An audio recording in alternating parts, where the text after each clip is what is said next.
All right, everybody. Welcome to Nerds Talk About the Boys, the show where we do just exactly what the fuck you think we do. I'm SC. And I'm DP. And we're here to talk about the boys tonight, specifically Season 2, Episode 7, Butcher, Baker, Candlestick, Maker. Now, before we get into all the implications of everything that happened in this episode and all the wild things that we want to talk about. Wow. I mean, just some bizarre stuff happening. What I would like to have happen is I'd like for my buddy DP Brown here to take us through the normal stuff we do. So let's get the housekeeping done real quick. Housekeeping, knock, knock, housekeeping. All right. So basically, make sure that you are going to nerdcyclopedia.com where you will see all our links to our favorite social media outlets. At Nerdcyclopedia on Facebook, Instagram, and also Twitter. Make sure that if you're leaving feedback for some of the stuff that you may like on stuff that we talk about and that you hear on our podcast, you're emailing us at nerds@nerdcyclopedia.com. Make sure that you are subscribing to us right now on YouTube. Click that link. Click that, subscribe and everything, and also click the notifications. So anytime that we're on live or anytime that we post something that, we're out there, that you're getting those notifications and everything. And also last but not least, make sure that you are going to Apple Podcast, Spotify, iHeartRadio. We're on TuneIn. We're basically everywhere that you listen to your favorite podcast. Nerds Talk About the Boys. That's right. And we're not just going to talk about the boys just tonight. We're going to talk next week too, probably another time.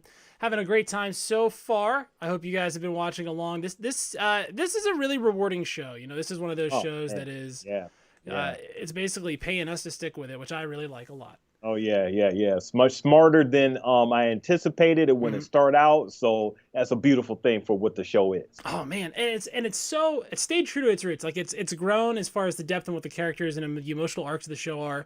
And it's managed to do so while still being as gory and violent and disgusting as it was, when it was first pitched, by Seth Rogen. So we're all super happy that, it's managed to sort of grow along with us, along with its characters. So the characters have sort of gained another dimension as the show's gained depth. Which is really neat. So before we get into the actual episode itself, as far as ranking the first and second season, what are you so far? Even though we got one more episode for this season, so far, how are you ranking this season compared to the first? Well, the first season was a revelation, and it was this introduction and almost an origin story of the universe, because HUGHIE kind of comes into the universe there, and we sort of get the status quo antebellum, right, between the war between the boys and the SUPES. Okay. Where the SUPES are in control and they're divine right sort of leaders, just cycle with kings. And season 2 for me is it's expanded the depth of the possibilities of this universe. I felt like in season 1 there was a much shallow time scale to it. Right. We were sort of given the impression that when, Homelander showed up in 2001, 2002, whenever he showed up, that was the beginning of superheroes. That was when they started. And one thing I really appreciate about this season is they've really taken the scope of that and stretched it all the way back to the Second World War. And I think that's great. What about you? What do you think about season 2 versus season 1? So it's like you said, the first season is sort of like an opening, of introducing us to all the characters and everything in the universe. But as far as my emotional attachment to everything that's going on this season, maybe maybe it's just because it's in the moment, but I'm thinking this second season is what you would call the better season. Not to say that anything was wrong with the first season, because they had a lot of surprises and it got you on board with everything. Season took it to a with the characterization, and also the depth that you said that we're seeing in a lot of the characters, both the SUPES and the boys. That we weren't really seeing last season, that I'm appreciating so much, and a greater maturity that the stories are actually going for, as far as the political aspects, the social relevance and everything. You wouldn't really expect that out of a superhero show. You just want to be entertained, but this season it really took it to a point where, this season has really been so timely so far. Absolutely, and the things that have been said this season about politics, specifically contemporary politics, and politics featuring Nazi Germany and what happened around the end of the Third Reich. It's interesting that this show was like a fart show and like a gore show, and now they're talking about alternate history. And they're talking about the scope of human experience and memory and what the distortion of, growing up in a place like, Nazi Germany would do for you. Post-war Germany, I mean, Stormfront as is was born in 1919, which is when the Treaty of Versailles was signed. So that's a very important year for Germany, especially in politics. Very, very interesting stuff. Before we jump into the actual, like the characters and we want to talk about, obviously Hughie and the boys and all the supes and, these are the main characters of the show. I want to talk first about the intro to the show.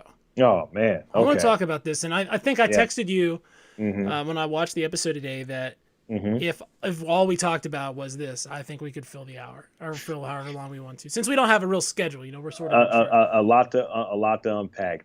It was a very, very, very, very great way of seeing how a lot of media, how a lot of media comes at you, and you see the individual. He doesn't really get out much. He's really settled. Talks with his mom. Kisses his mom every day, and goes through the same old routine. But as he's doing that, each day he's getting deeper and deeper into online propaganda, online social media, memes, and whatever. And it's sort of subliminally is I guess is what we're taking it, conditioning him to do certain things or leading him into a certain aspect. When he goes to the store, to the convenience store, each time he's going in, and first he's, just strictly paying attention to the, to the TV screen and just getting just everything is just pulling him in to all the media that's around him. And I don't know if he's so much is able to actually handle this, but we're seeing like the ramifications of what could lead, what actually led him to, do the, make the, as far as like the tragic result that happened in this episode. And it's interesting to see how they sort of portray the radicalization as it sort of goes along. He's a big fan of the Seven. We see all the sort of things that he has, the movie posters and the figurines and everything. And what we're told is that the super terrorist threat is the following things. Not white. I mean, first of all, let's say that's what the super terrorist threat is. It's very not white. And, in a situation where you're, if you're hearing thoughts or you're thinking that people are putting ideas into your head to hurt a specific person, it's easy to choose an other. And I think that that's one of the things that is so dangerous about what VOD is doing. That's what's so dangerous, is that it's othering these people that are just different. I mean, this is literally this could be the setup for like the evil people in the X-Men. It's literally the same thing. You know what I mean? Right. So in where we are now, and the good thing about these videos is they'll keep them. So, Sam and I can look back at the poor bastards from 2019, not knowing what we were about to get roped into here by the future. And, 2020 is a time that's so fraught with conflict and everything. And one of the things that's happened recently is there's been some political violence that is real and very frightening to us. Very frightening. In the real time. You guys that are watching this may actually know how this all turns out, and maybe it's eventually a happy ending, but now it's hopefully we're all still here. I know, right? Well, as I said earlier in the year, welcome to the apocalypse. I know, it's crazy out here. So, this was filmed before all of this, and this is why it's so why we really hold this in such esteem, is that they wrote all of this before 2020. Before 2020 happened. So there has been there was a sort of a malicious shooting at a Black Lives Matter protest in Kenosha. And I don't want to say the particular names just because I don't want to alert the algorithms to this. Because I want to talk about this in the context of the boys. But essentially, what I think we're seeing portrayed here with the with the shooter is sort of this general radicalization of I'm right. You're there's no question at all of should we be trying to hunt down the super powered people that aren't members of the Seven? And two, why wouldn't you just report this person to the authorities? Well, it's amazing that he decides that he wants to take the law into his own hands. With you alluding to, what happened in Kenosha Mm, and everything. A person that's actually taking, hold of, his rights, I guess, and defending, I guess, this country, per se and everything. So but he doesn't even know mm, if the person that he eventually ends up shooting, the store owner, or the store, the counter person, is what he is. right. He's assuming based on whatever thoughts that are just jumbled up in his head. He gets fed so much information through social media, news, and everything. He can't really discern what's real and what's not real right now. Mm, So he's scared, but he still raises that gun to shoot the guy. mm, That's the danger. Obviously that's the danger and everything. You got a boy, you got a guy that's probably never done anything like that, yeah. ever. But he gets indoctrinated and he gets just radicalized, like you said, and it leads him to a point where it's really just no return and stuff. Yeah. And then in the next few scenes we see after that, we see what a little bit of the ramifications with Stormfront and Homelander, and let's Well, they start. mention it. They Yeah, mention it, but I think the point is that like these crazy people that go on shooting sprees like Bernie Getz and like Mark David Chapman and like whoever shot Reagan, whatever that guy's name was.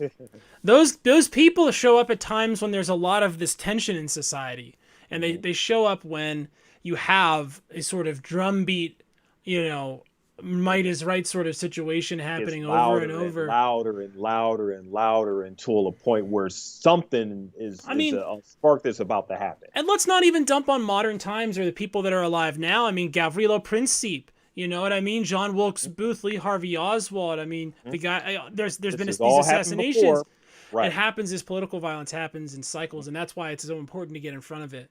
And I'm glad that the boys address this because that sort of loud mouthpiece radicalization is something that I think is very dangerous. Because if Very, you very. only see things from one dimension, all you see is a single dot.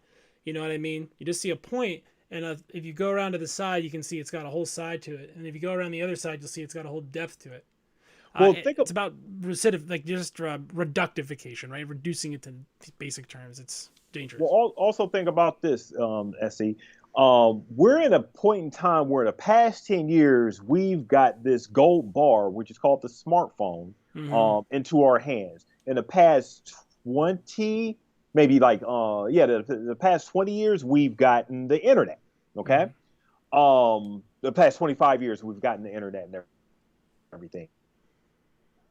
We're introduced to a technology, getting so much abundance of information Mm-hmm. that I don't think us as human beings at this point really know how to handle the information, the abundance of information that's just coming at us. Like we got information in our hands all the time.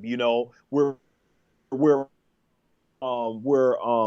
constantly on our phone. Whereas at a time where in human history that's never happened before. You got information for certain places, and then you go about your way. Information now is in our hands. Literally, you pick up the phone. You're not making a call. You're looking to scroll through social media. You're trying to see what's the latest trends. You're trying to see what's the latest info. Just trying to keep up. If you're bored, you're trying to keep up with all this information that's coming at you. And some people don't know how to process that and deal with it, and it Mm-hmm. comes out in ugly, ugly, ugly ways where they think that that's the actual world. So instead of actually going out in the physical world, Mm-hmm. meeting people, introducing yourselves, talking, exchanging ideas and everything, you get the context of everything in the social environment and don't get the proper feedback as if you were actually in front of someone. So that's like within the past like 25 years, in the past 10 years, we are having a problem, which is with the boys in this first scene. Told you it was a lot to unpack in this first I scene. know, right? It's So much. what we're seeing when he commits that horrific crime. And the guy's pleading for his life, and there's just no reprieve. Just right away, boop, no, that's it. And just the throwaway mention of it later, just showing you where that is, like the road bump that is in the tapestry of this show.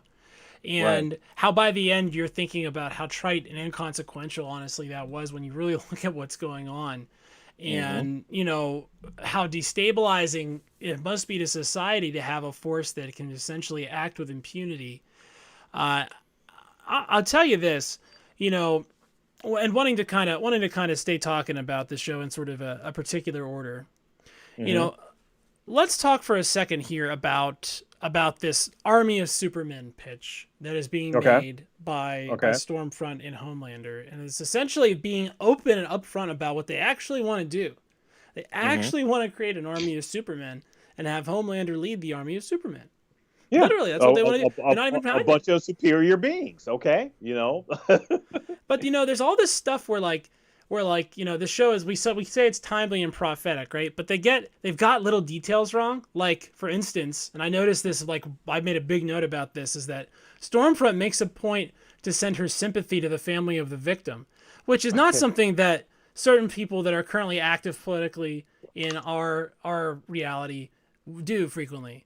There's a certain sort of, you know, oh, hey, this is a wrong thing that happened and we need to sort of make amends for it, that is not present in our reality. And it's interesting the ways in which they undersold exactly how insane reality was going to be this year. It's awesome. That's wild, man. They were prophetic, but, you know, they couldn't see the future that much, you know. Like we were talking in episode 1 when I was like, oh, they went a little light on the fascist imagery for the translucent funeral. They probably could have put it on like to at least our levels, you know, where we got to in our reality. So this plot seems to be going the right direction, and you know, now I guess they're dating openly. So you know, this is his girlfriend, who's essentially Ava Braun. I mean, right? That's who she is. That's his Ava Braun, Ava Braun, she couldn't kill it, but she couldn't kill herself because she's bulletproof. Yeah. This is the ultimate irony of Ava Braun, is that she can never join Hitler in death. Is it interesting how, you know, when Stormfront, you know, talks about sending the sympathies out and everything, the favorite line that they Homelander say, thoughts and prayers and everything. You know, it's such a cliche, you know, cautionary, you know, cliche line that you could just fit on any situation just to clean yourself up, to make it seem like you actually care about something. But he immediately goes back around that's about being that's the point, you know. Homelander is about he's sucked in, actually, you know, at this point with everything that the propaganda and everything that Stormfront is putting upon him, and he is openly leading, you know, about that. And I still actually have my doubts on if he's fully invested in everything that Stormfront is talking about. So we'll see about that later down the line, but I still have my doubts about Homelander being just in 100% for everything that Stormfront is doing. My opinion, I think he just wants to please Stormfront so much that he'll say and do anything that she says. I wonder so much. I think about how when they go to get Ryan. So let's just finish the Homelander plot. So let's talk about how when Homelander and Stormfront go to meet Ryan, there's this incredible tension between Rebecca and Stormfront, because obviously we kind of can see the end game here, right? Yep. Stormfront means to raise this Nazi superhuman as her child and make it do what she wants. Right. She means to raise him as some sort of you know, superpowered Elagapolis or something like that. You know, some sort of ancient Roman emperor who is, you know, well he's pure. Now he is. So was Caligula when he was about 8 or 9. Okay. And I'm telling you, you may not know that, but it's the truth. You know, you can have a pretty wholesome early life, but if things get turned on its head, I mean, if you're too young when you assume this sort of power, it can really mess with you. And it all depends on your personal, like, your personal makeup, how bad it is. It's a couple times it's worked out. But the younger you are when you are given the keys, usually the worse you do up to a certain point. Hence the movie Brightburn.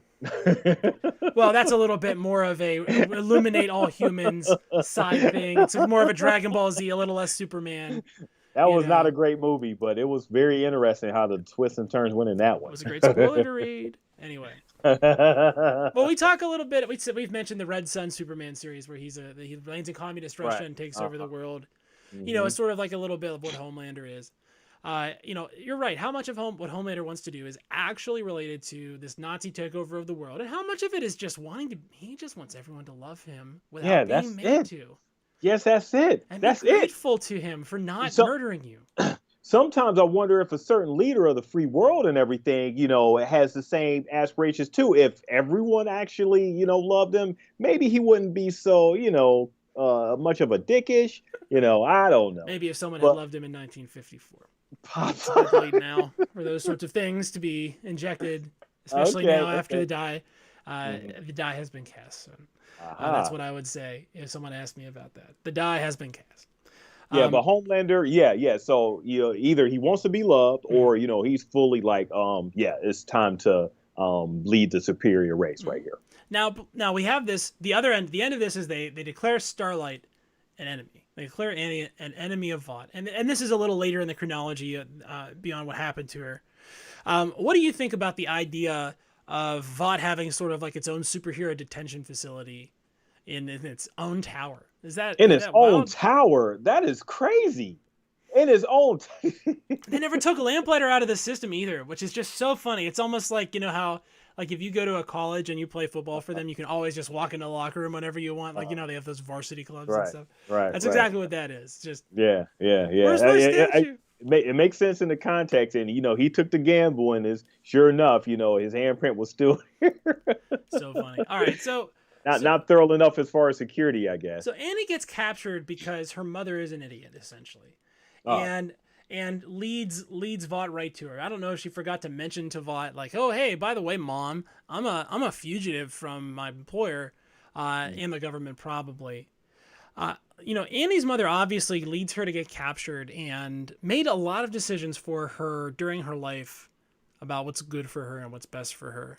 hmm. We had a lot of sort of mother moments this week. This was a motherly, a Yeah. parental Yep. moment. We have all the Yep. stuff with Rebecca Yep. and Ryan, and Hmm. Stormfront obviously wanting to take over that role, explicitly Yep. saying so. Right. But you Right. I still have want a to. mommy. Yeah. She will be. You will be raised by a good mom. He will learn his ABCs, and A is Aryan, but you're not surprised by that. Nobody's Oh surprised what yeah. A Yeah. stands for Yeah. Not too on much. Stormfront's A to Z list. We also retreated to some other mothers. We saw that Homelander didn't have a mother, and this is sort of the I guess the thesis of Ryan's life is, what would Homelander have turned out like with a loving mother, right? Hmm. What is that the hole in Homelander's heart, right? The hole in his chest that's like humanity's loved size, right? Is Right. that there because he was raised like a lab rat by this insane, looks like an old Citadel football coach guy that like is now like that Homelander has now since crippled, like he's already come back to finish the job. Uh, Hmm. we also see Butcher's mom, Hmm. and we have a reckoning about what she let his dad do. We find out that Hughie's mother died and sort of took his father's spirit with him, and we hear about the KIMIKO's parents sort of make an appearance, and there's this idea of fathers to son, right? That there's parents, mothers to child, and this is sort of all brought home at the end when Storefront says to Ryan, "You're the first naturally born superhuman," right? He's the first non-Muggle born in this reality, right? Yep. In certain universes, he will be called a mutant. He would be called not just a mutant, he would be called a savior. He would be called the proof of concept is also what this is, which means That's that, crazy, right? like, if you interject a mutation into a bloodline, what happens is it disseminates through the population as the interbreeding happens, right? So it goes like this way in time, Hmm. kind of like a Okay. cone. And Right. so what this proves is that you essentially have a cone starting with her in Hmm. 1945, and Hmm. that's when it started spreading out, right?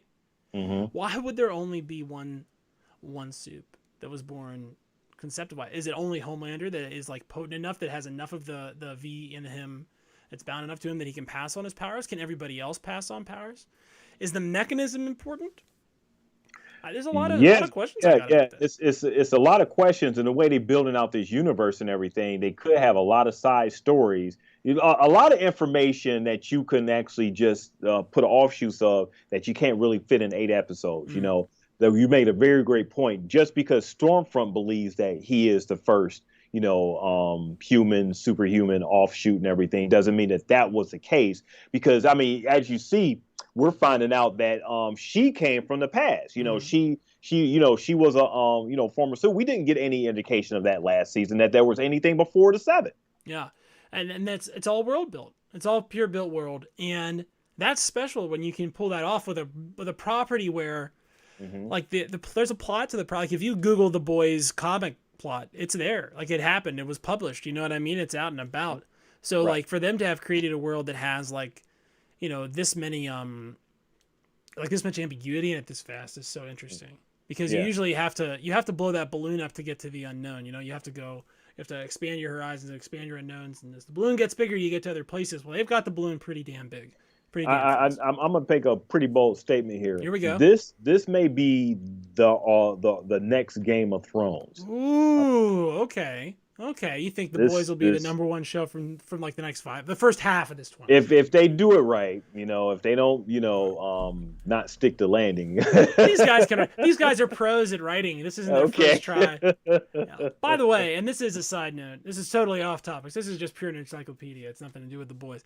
The double D's, the DB, the Weiss and Weinoff, and those guys. They have a series coming out on Netflix. It's called 3 Body Problem, and I've been reading the plot summaries for that. And it is a very dense and complicated book. And good luck to those guys. I'll tell you that much. It took me literally a long time just to figure out all the math of the plots, because a lot of the plot is based on the discovery of mathematics. And that's crazy to think about, but it's true. So good luck to those guys for making an exciting action-packed story about math. Exciting time. We'll see how that comes out. We're looking forward to this. We're podcasting about it. So. All right, that's enough advertisement for a podcast that we haven't even announced, for a show that barely even has a title, that might never happen because these guys are semi-competent. Who knows what's going to happen next? They're definitely more competent and certainly more rich than me, so we'll put it that way. So let's talk about the boys. Okay. Let's talk about Butcher, right? Let's talk about the week Butcher's had, re-interfacing with his family. Yeah. And his mother calls him and says, I'm in New York. I'm here. And his dad is there. And his dad is dead, according to his mom, but just to draw him in to actually have them talk. Such a dick move by your mom and everything, but it's the type of thing mothers do, because they know better than us what's good for us. I'm sure. I mean, I can think of at least one mother I know that would probably say that. Same here. Shout out to mom. but John Noble. First of all, let's call it John Noble, the actor that plays Butcher's dad. He has love him. I was recently in CBS's Elementary, where he played Moreland Holmes, Sherlock's dad. Mm-hmm. So he is. I've decided he is America's British dad. That's who he is. Okay. And you don't remember him doing Fringe, right? I don't see Fringe, dude. So this is that, we have this concept under Encyclopedia. We call them nerd holes, where you just missed it. Fringe. I was doing other stuff. I can't remember what it was back then. I never really watched it. I probably should watch it. From all I've heard, it's really good. Not a knock. Just it's me, ignorance. Star Trek's the other big one for me. Oh yeah. I don't know anything about that. I can really. But yeah, John Noble, he's a very great actor. Was great on that show. I'm sure he was very great on Elementary and everything. When you see him, come into a scene, he just blows it up. So the scene with him and Butcher, and him and the accent and everything, oh man, it's such a great mix with them two. But I made you tough. Look at you. You're the meanest son of a bitch I did it. I did it. That was me. That was all me. Thank you. Oh man, and it's so like this show, when we say things like how they've changed the complexity of the emotional depth, they've sort of turned Butcher into a mirror of Homelander, where we learn things about Homelander by learning them about Butcher. We learn about great pickup. We learn about Butcher's relationship with his father, and then Butcher goes to talk to Homelander's dad, and Butcher knows how to get him. Like everybody else, because Grace and Mother's Milk go to get Homelander's science dad, to go testify. And he says no, because they threaten his person, right? And say, we'll send you to jail. And then Butcher comes in and he says, listen to me. I'll do it without batting. I'll kill your whole family. I'll wipe your line out. And I'll smile the whole time. And then he takes that ominous smiley T bit. Mm-hmm. Yeah, Carl Urban's doing really good work with this character. And it's so interesting to think of him as Oh Bones. man, he's chewing scenes like they're like they're stuff. I mean, he's Bones, so he has all those lines where he's in those J.J. Abrams Star Trek movies where he's like, "Oh, your hands enormous now. We gotta get out the home. We gotta get another thing." And that's his whole bit. So for him to be doing this is so cool. He definitely was more stoic in Judge Dredd, so it's not like we didn't know he could do the range. We knew that. Not a surprise. But excellent work from Carl Urban. I just want to call that out specifically. Yep. Specifically So here. Both the the scene where we find out that Lenny shot himself. Yeah. Where Lenny they were like beaten, into depression, and Lenny killed himself. That scene is in this, and the menacing scene is in this. So there are two really, like, if you were going to submit an Emmy reel, you should submit this. Carl, submit this one. This is a good one so far. Use this one, and I think that getting that little insight into what it's done, like what were you shaped into by your parents, it's such an interesting sort of. It's a great way to round out Butcher, and we're getting so much character depth. He's not just a guy with a couple jokes, sarcasm, and everything comes into the screen with his cocky, walk and everything, criticizing everyone and saying cunt, every 6 seconds. like it's mince, like he's just giving people some. Here, you have some. This guy has tons of depth, and actually this season has made us realize that there's a deeper side to Billy Butcher than we ever thought it would be. He's not just all about killing Homelander, right? He didn't just react in anger. He's moving strategically, and he's going to try to get to where he wants to be. And Ryan's gone now. I mean, and Ryan seems to be able to take care of himself for the most part. Yep. Are we going to talk about how Hughie gets left to watch and babysit? Oh my God. Lamplighter. And Lamplighter's obsession with 7 porn, man, it is absolute hilarious. So for those of you who are first level internet users, there's a rule. First level. Level ones. Level ones. You're new. You're older. Okay. Maybe you're directly related to me by blood. You're watching this because you wanted to see exactly how much my jaw is unswelled since I got my wisdom teeth out. Maybe that's the only reason we're even watching. Maybe that's why it's on, and that's what we're talking about. What the hell was I talking about just now? I totally lost my train of thought. Oh, we're talking about Lamplighter and porn. Right. So there's this whole thing with Lamplighter, how he's into this porn, and there's this rule on the internet, and as I was saying, for level 1 internet users, there's a rule on the internet where there's a porn version of literally everything. Oh, it's somewhere. You can find it if you really look hard enough. You can find a porn version of everything. Something. Those Mentos commercials from the 90s, guess what? There's a porn version of that. Everything. Including these 7 movies, right? Which I assume are the Marvel movies of this universe, right? Probably started around the same time. So certainly there's pornography is an art form that is sort of rich in parody, right? Is that the fair way to put that? Not that I want to talk too much about pornography here. Like I said, who knows? My mom's watching this. Well, it's relevant to the show. We're talking about the episode. So this type of pornography that he's watching involves a member of the 7 coming in when a man is unable to finish the job at hand and taking the reins and completing the task because, God damn it, somebody has to.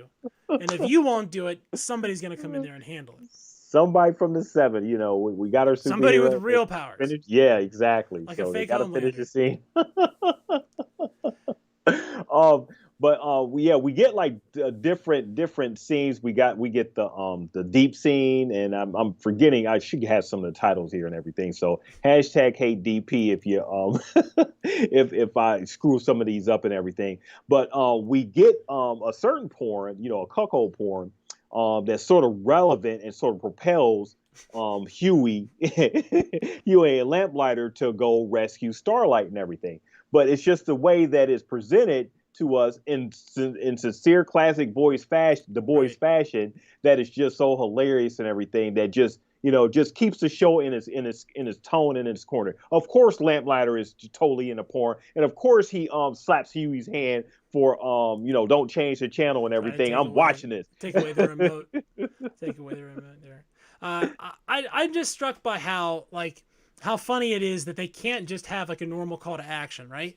Like, could you imagine if in Star Wars Episode 4, if like R2-D2 had played the message to Obi-Wan Kenobi and he had just leaned back and gone, we must go fuck the wife, like that. Like that's pretty much what that scene is. Like the call to action, or the call to pretty much. adventure.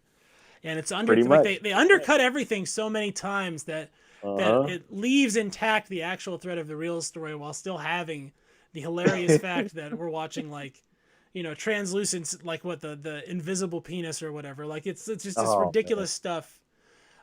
You know, this crazy cartoonish pornography, like we're watching a Team America World Police sex scene over and over and over again for an hour. Of course, we have all these different you know, merchandise and paraphernalia of the Seven. Of course, we have porn of the Seven because that's just the way this universe just builds itself out and everything.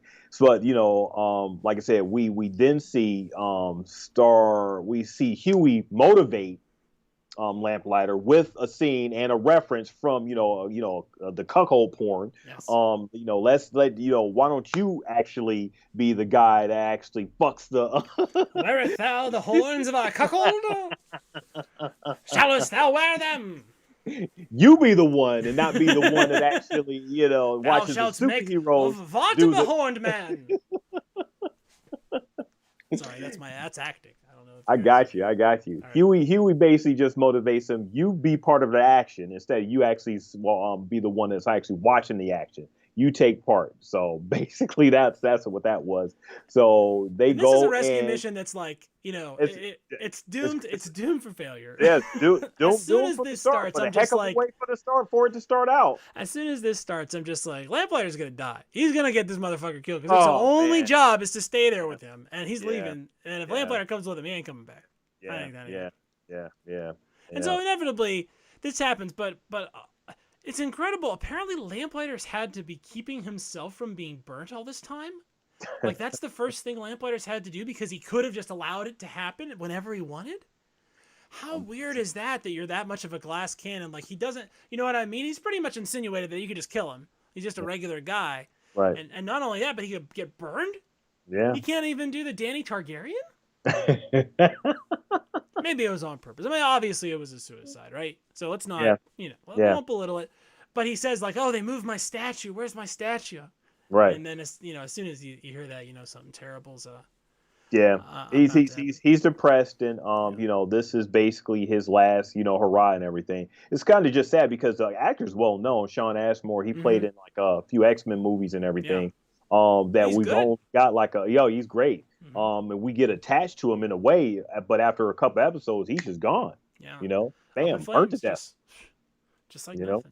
And this is a real problem for Hughie because, to get out, he needs Lamplighter's handprint. Now, at least Lamplighter was nice enough not to burn both hands. I mean, that's pretty kind of him to leave it. And Hughie has to disgustingly chop off the guy's hand and run around with it like it's Saving Private Ryan or something.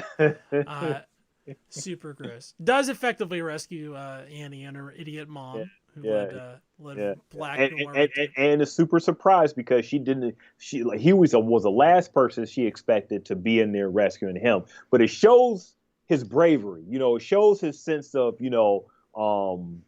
bravery and sense of adventure and everything to actually come in with the balls, because we know how Hughie is. Yeah. He's not the one to take the reins and actually, go out in front and be the one that leads in the charge and everything. But he loves Annie. He loves her. He loves her so much. And Annie is just, oh man, the way the actress Erin Moriarty, I can't forget how you pronounce it. Like another Sherlock Holmes name. The way, exactly. The way that she reacts to him, then the way the actress, puts on that scene, she's just melted. I mean, that just totally melts her heart. Seeing that Hughie was the one that was brave enough to rescue her. Hughie of all people, right? With hand in hand, they left, right?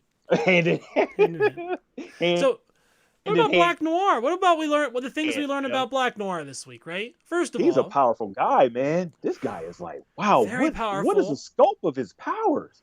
I don't know, but he seems to have regeneration, and we find out that, among other things, Black Noir is black. So we find out that that's like a legitimate, real description. So really, he's Noir. I wonder if there's White Noir running around. And he has a kryptonite too. Almonds, tree nuts. So the scenes with the almond joy and everything that was set up in the early episodes, I believe like episode 2 or something. Yeah, when he throws it This away and this they're talking about the serial killer.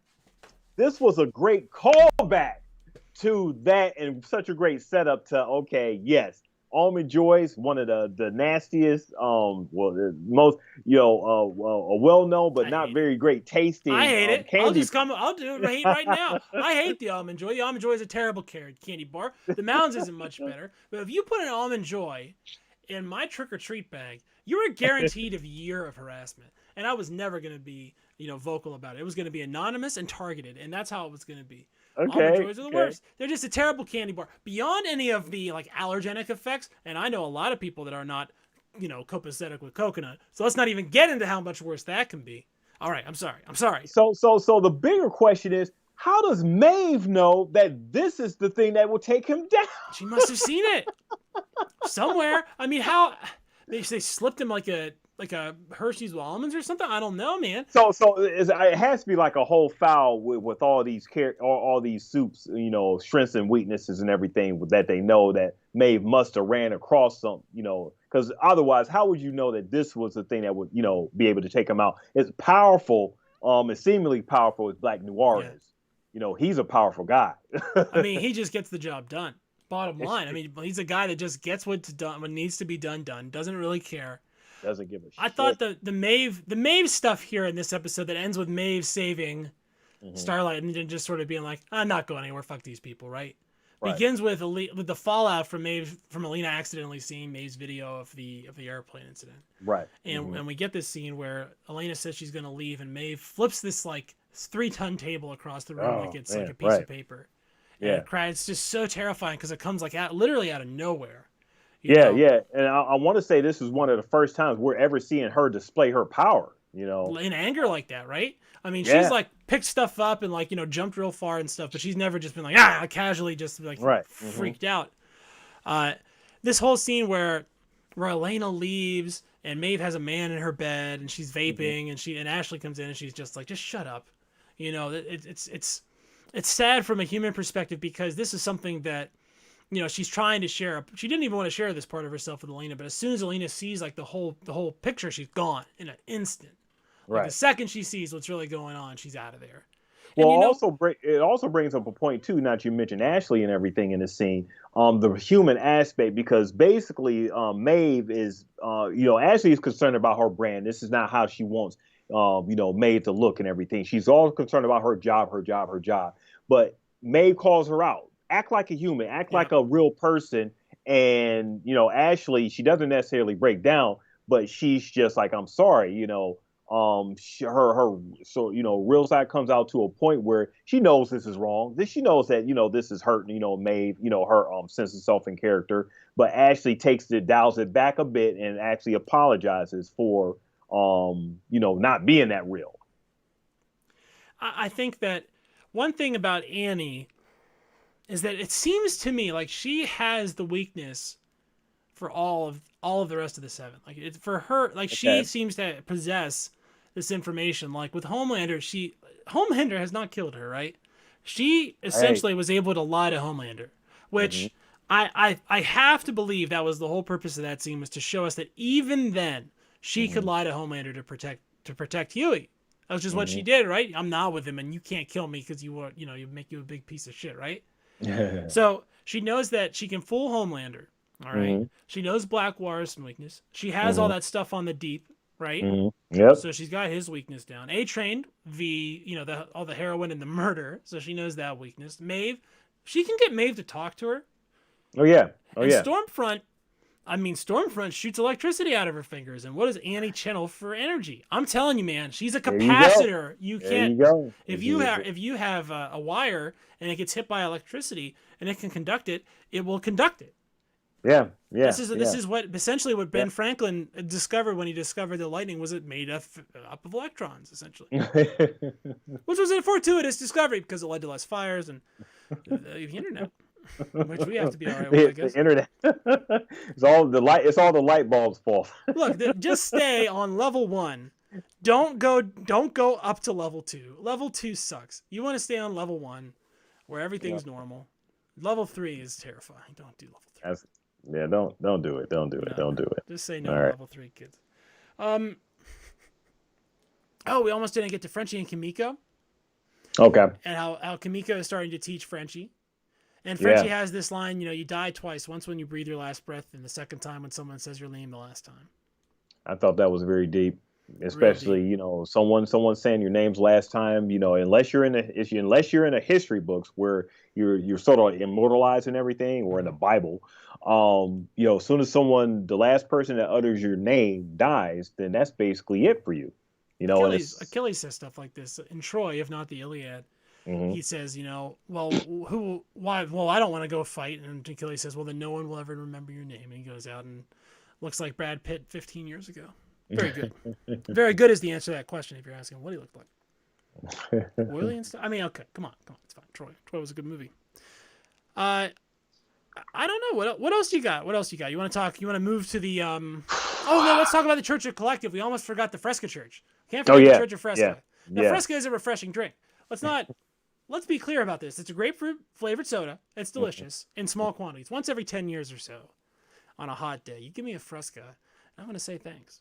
More often than that, though, and I'm going to think you're a part of some weird sort of cult. If you hand it to me in a certain way, then I'm actually question that and everything.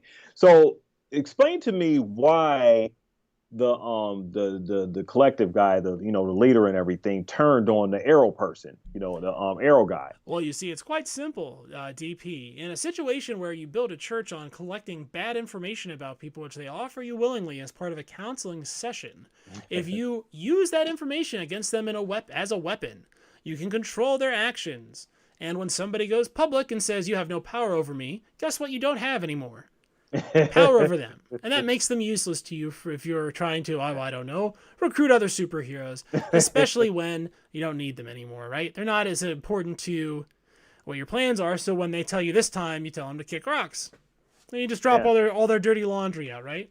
Mm-hmm. So what's he like? Oh, it got me through this. He is dead to us now. And they're making the Limbo. Oh, yeah. And the Deep, he's just going along with it. Okay, yeah, he was my guy and everything. I'm loyal to him, and, he's dead to us.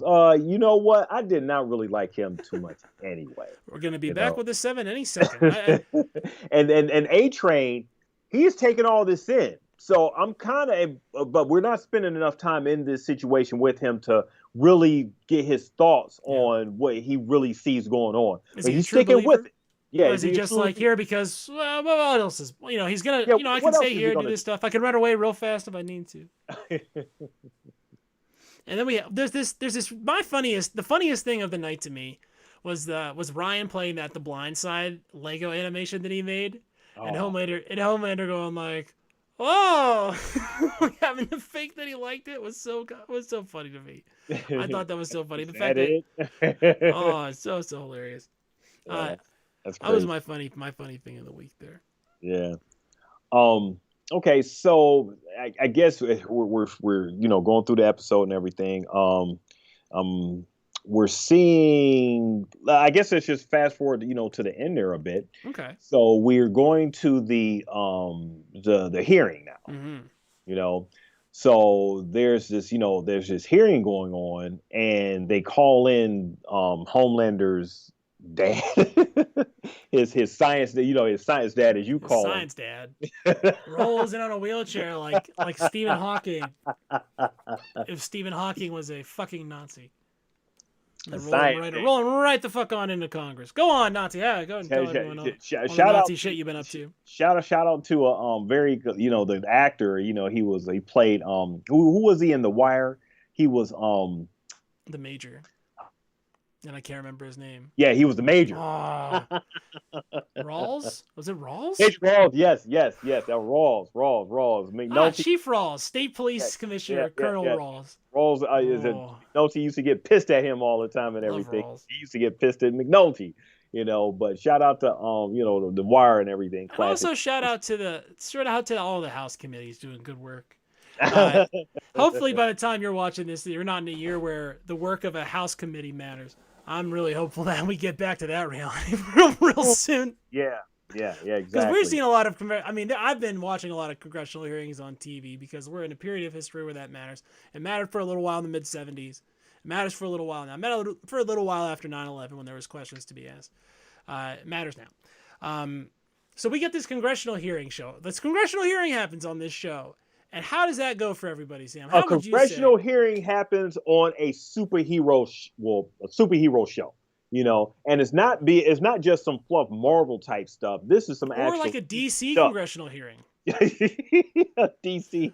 I mean, we can sit here and rip on Man of Steel all we want, and I'll rip on every single part of that except for Henry Cavill, who I think is still a very good Superman. Although it was weird that he didn't want to shave his mustache to be Superman.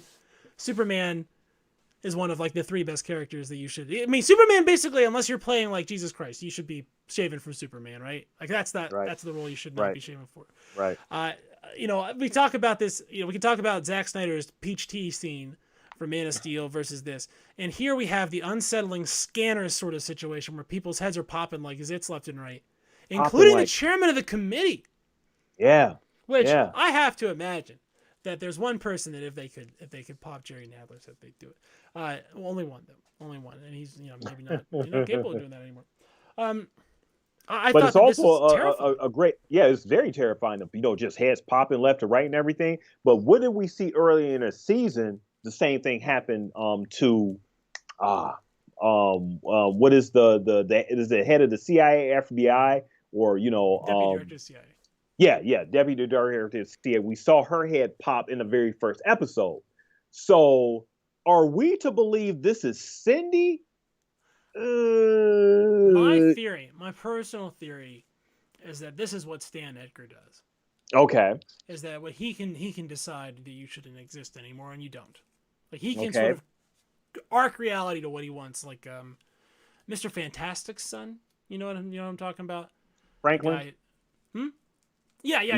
Franklin. Franklin Richards, right? Yeah. Their son. Yeah. Yeah. So that's what I'm getting the vibe. It's something like that. Certainly could be Cindy, but she went AWOL at the end of the last episode, which was a throwaway that I think is meant to show us that she's not under Vought's control. So somebody that is doing this. And why is everyone so afraid of Mr. Edgar? Why are these people afraid? Even Homelander's a little bit leery of him, right? Oh yeah, absolutely. They're all afraid of him, and why would you be, right? Why would you be afraid of somebody you can drown in the bathwater, right? Which is essentially or laser with your eyes, or laser with your eyes all day, or just knock the building he's in down by flying through it, or whatever. That I'm sure Homelander. I mean, Homelander's essentially like a bullets at this point. He can move but essentially, you're right. It may not be Cindy, because we seen Cindy's demonstration of powers, and she was not only about popping heads, she was popping whole bodies. I mean, it has to be someone that wants to keep a secret. What's going on in Shady Grove and what's going on with Homelander and all the Project V stuff. So it has to be someone at Vought, which is why I'm thinking it's Mr. Edgar. Yeah. So and a great way to sort of like end the scene where we see the boys actually and Starlight's mom sitting down popcorn and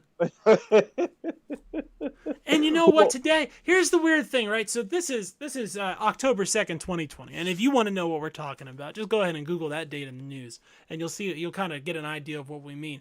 So there's this insane, so you think you're tuning into one thing, right? You think there's one sort of comeuppance that happens, and all of a sudden there's a vastly different one that comes out of nowhere and just sort of surprises you, right? And it's just totally bizarre and horrifying. And you thought to yourself, wow, the depths of my horror, I thought I had plumbed them. But you have not begun to plumb the depths of your horror yet, my friend. That is the truth. Yeah, deepness. And like I said, we end the episode with Butcher taking a really deep breath because some shit is about to go down. The deal's off. Right? I mean, I've always thought of this idea where, like, for a long time there was like gentlemanly warfare, and like you'd go, oh, and I'll give you back for this amount of money, and that'll be the end of it. And you shake hands at the end, say good day, and there's a little bit of things that are swapped back and forth. But at a certain point, that stopped. Like, that doesn't happen anymore when there's big conflagrations. It didn't happen in World War II. It didn't happen in World War I. There's a point where once things get messy enough, there is no like reset, go back. We can put people in jail. We can change how this works and go back, and there's a way that we can do this, right? This congressional hearing will make enemies between the United States government and Vought. And there's no way. There's just I will say You're it not now. putting that genie back in the bottle. I'm saying it now that if something like this were to happen on this scale to congressional leaders, it really wouldn't. That there would be consequences on a ridiculous scale, and there should be, right? Because this is that's not the Congress exists so those things don't happen, right? So you can't introduce violence into the political realm because if we wanted to have violence, we just have violence. We wouldn't have politics and violence. Because it'd be a waste of money to have the politics first. Yeah, we put a lot of money into the politics at this point, so we really shouldn't. We really shouldn't waste the money. All politics does just hold you back from the real thing. That's the lamest, but best version of that. I'm convinced of it. If you read the histories, that's where we got into problems. For a long time we had just violence. As soon as we started introducing the politics into violence, that's where it got bad.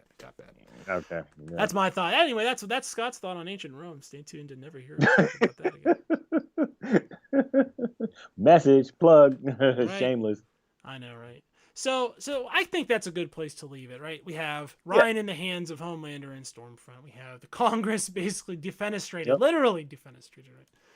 Their heads are cut off. The boys are in a position where they actually have a soup ally, maybe more than one, and maybe Maeve is that person on the inside now. Hey, they're recruiting and they don't even know it yet. They're slowly getting their allies together and everything. I'm so glad to see that Starlight is fully with them. And maybe they can get some more. We'll see how. I'm excited to see how this next episode is going to be. For the finale. This was a great penultimate episode to set everything up for whatever this finale is about to bring. Whatever they decide to do, and I'm sure they'll do a good job because they always do on this show. Oh yeah. We talked about that. We really do. Really enjoy the writing, and as people that write, DP's got his book coming out pretty soon here that we should all check out. I appreciate these writerly things, the symmetry and the foreshadowing and the paying off the Almond Joy thing. Because of course it's a serial killer candy bar would kill him. Again. Of course, you're right. And is an almond a cereal? No, but it could. So, this is just a really great show when it comes to that stuff. If we ever get like some real background on Black Noir, man, that would be some enjoyable shit right there. I'm excited to see his origin story. It seems to me like they're doing something different with him than they did in the comics, which is a relief. Black Noir is such a villain. So, Smash.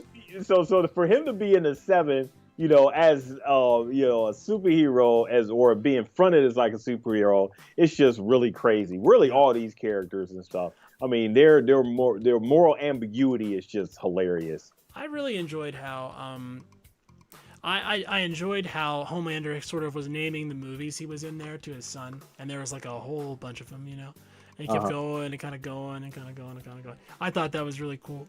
Yeah. I enjoyed that piece of this. I enjoyed him being like, I know I screwed up last time, and having to like eat shit a little bit, which he probably never has to do. He probably never has to eat shit ever. No. But to a kid, you could do that. To an adult, nah. They flew me up and showed me all the houses and shit. Okay, man. Well, look. Did he tell you he can fly? Because you can fly too. You want us to just put you in a regular ass cage? We put kids in regular. I was in a cage when I was like 2 or 3, right? We had those things, we got those leashes and whatever we put on kids. And look how I came out. Exactly, right? We don't got that stuff with him. All right, so other than next week, which is the finale, and we're super stoked about that. Yes. We want to again draw your attention to The Mandalorian season 2. Can't wait for that. Month. Super awesome. We're going to see how they've really, expanded the production stuff they've been doing over there, which makes me real excited to see how the volume is going to be used here in season 2. We hope you'll join us for that show, which will be, as soon as we can get the gang together. The Star Wars gang. Carbonite Bounty Hunters. Carbonite Bounty BS. Carbonite Bounty BS. Check it out right here on the old YouTube. Anything else you wanna hit or pimp or talk about or anything like that, DP? Just can't wait for next episode. It's been a fast, great season, great episodes. So I'm so glad Amazon decided to, parse these out weekly instead of just doing it all at one time. Some people were frustrated with that in the beginning because they wanted more because it was just so awesome. But the parse it out just makes each episode so much more sweeter because it's such a great series. Like I said, it has a potential to be the next Game of Thrones. And remember, Game of Thrones seasons 1 and 2 weren't humongous. It didn't really go big until after like season 3, so we're still in the early days. Hopefully we get like... It allows the audience to build. Yeah, so, hopefully we wake up and there's like 500,000 views on these and we're all just like, well... We told you so. I told you guys were going to watch it. Yep. All right, everybody. Well, this has been Nerds Talk About the Boys. And I'm SC. And I'm DP. And we just did exactly what the fuck you thought we were going to do. Hey, see you later.